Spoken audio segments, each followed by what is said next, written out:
നമസ്കാരം. മലയാളി വാർത്ത പ്ലസിലേക്ക് സ്വാഗതം. റഷ്യയുമായുള്ള യുദ്ധം രൂക്ഷമായി തുടരുമ്പോൾ സർക്കാർ സൈനിക വിഭാഗങ്ങൾക്കിടയിൽ ടെലഗ്രാം ആപ്പിന്റെ ഉപയോഗം നിരോധിച്ചിരിക്കുകയാണ് യുക്രൈൻ. രാജ്യത്തേക്ക് അധിനിവേശം നടത്തിക്കൊണ്ടിരിക്കുന്ന റഷ്യ തങ്ങളുടെ രഹസ്യ വിവരങ്ങൾ ചോർത്താൻ ടെലഗ്രാം ഉപയോഗിച്ചേക്കും എന്ന ആശങ്കയിലാണ് ഈ നടപടി എടുത്തിട്ടുള്ളത്. യുക്രൈൻ ദേശീയ സുരക്ഷാ പ്രതിരോധ കൌൺസിലാണ് വെള്ളിയാഴ്ച നിയന്ത്രണങ്ങൾ പ്രഖ്യാപിച്ചത്. രാജ്യസുരക്ഷയുടെ ഭാഗമായാണ് നിരോധനം ഏർപ്പെടുത്തിയത് എന്ന് പ്രസ്താവനയിൽ പ്രത്യേകം എടുത്തു പറയുന്നുണ്ട്. പ്രസിഡന്റ് വ്ളോഡിമിർ സെലൻസ്കിയുടെ സൈനിക കമാൻഡർമാരും മേഖലാ സിറ്റി ഉദ്യോഗസ്ഥരും കൌൺസിലിൽ പങ്കെടുത്തിരുന്നു. ടെലഗ്രാം ആപ്പ് ഉപയോഗിച്ച് ചാരപ്പണി നടത്താൻ റഷ്യയുടെ പ്രത്യേക സംഘങ്ങൾക്ക് കഴിയുമെന്ന് തെളിവുകളടക്കം യുക്രൈൻ GUR മിലിറ്ററി ഇന്റലിജൻസ് ഏജൻസിയുടെ തലവൻ കൈറിലോ ബുദനോവാണ് ചൂണ്ടിക്കാട്ടിയത്. ഇതിന് പിന്നാലെയാണ് സർക്കാർ സൈനിക ഉദ്യോഗസ്ഥരും നിർണായക ചുമതലകൾ വഹിക്കുന്നവരും ഉപയോഗിക്കുന്ന ഔദ്യോഗിക ഉപകരണങ്ങളിൽ ടെലഗ്രാമിന്റെ ഉപയോഗം നിരോധിച്ചിട്ടുള്ളത്. ടെലഗ്രാം കേന്ദ്രീകരിച്ച് മയക്കുമരുന്ന് വ്യാപാരവും തീവ്രവാദ പ്രവർത്തനവും നടക്കുന്നു എന്നാരോപിച്ച് ഓഗസ്റ്റ് 24-ന് ടെലഗ്രാം സ്ഥാപകൻ പാവൽ ദുറോവിനെ അറസ്റ്റ് ചെയ്തിരുന്നു. എന്നാൽ ദുറോവിനെ ജയിലിൽ അടച്ചിട്ടില്ല. പകരം 50 ലക്ഷം യൂറോയുടെ ജാമ്യത്തിൽ വിട്ടയക്കുകയാണ് ചെയ്തത്. കുട്ടികളുടെ പോൺ വീഡിയോകൾ ഉൾപ്പെടെയുള്ളവ ടെലഗ്രാം ഉപയോഗിച്ച് പ്രചരിപ്പിക്കുന്നു എന്ന കാര്യം കൂടി ചൂണ്ടിക്കാണിച്ചുകൊണ്ടാണ് അറസ്റ്റിലേക്ക് ഫ്രഞ്ച് സർക്കാർ നീങ്ങുന്നത്.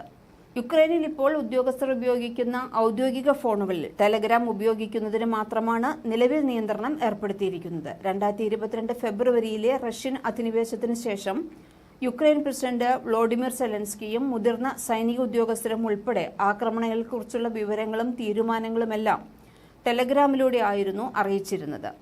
റഷ്യയിലും യുക്രൈനിലും വ്യാപകമായി ഉപയോഗിക്കുന്ന ഒരു ആപ്പാണ് ടെലഗ്രാം.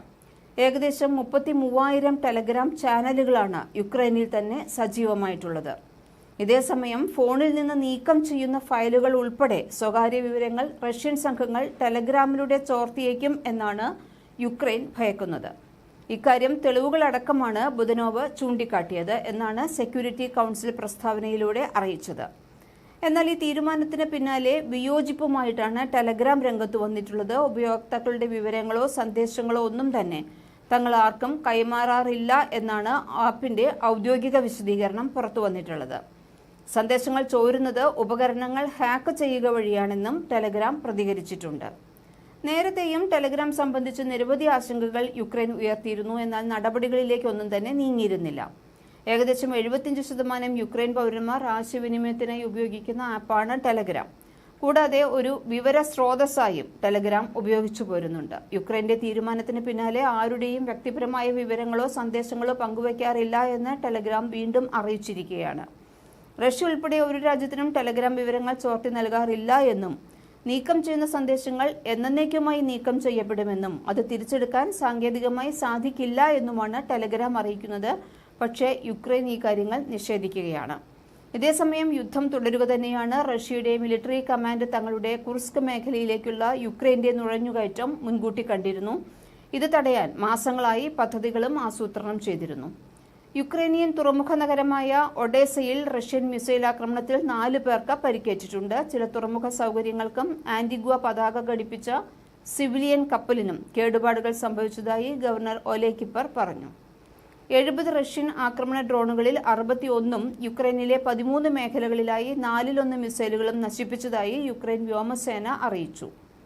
യുക്രൈനിലെ സംഘർഷത്തിന് പരിഹാരം തേടി ഇന്ത്യയുടെ ദേശീയ സുരക്ഷാ ഉപദേഷ്ടാവ് Ajit Doval Russian president Vladimir പുടിനുമായി കൂടിക്കാഴ്ച നടത്തി.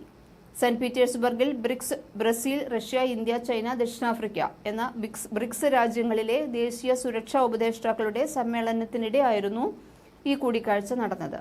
അടുത്ത മാസം റഷ്യയിലെ കസാനിൽ നടക്കുന്ന ബ്രിക്സ് ഉച്ചകോടിയിൽ പ്രധാനമന്ത്രി നരേന്ദ്രമോദി പങ്കെടുക്കുമെന്നും അപ്പോൾ കൂടുതൽ ചർച്ചകൾ നടത്താമെന്നും പ്രതീക്ഷിക്കുന്നതായി പുടിൻ പറഞ്ഞു.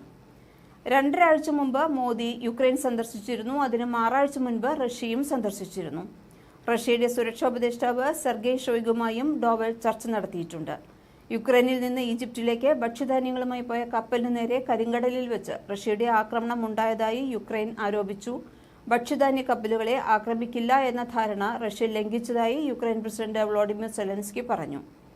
2022 ഫെബ്രുവരിയിൽ പൂർണ്ണ തോതിലുള്ള അധിനിവേശം ആരംഭിച്ചതിനു ശേഷം ഏകദേശം 70,112 റഷ്യൻ സൈനികർ യുക്രൈനിൽ മരിച്ചു എന്നാണ് റിപ്പോർട്ടുകൾ.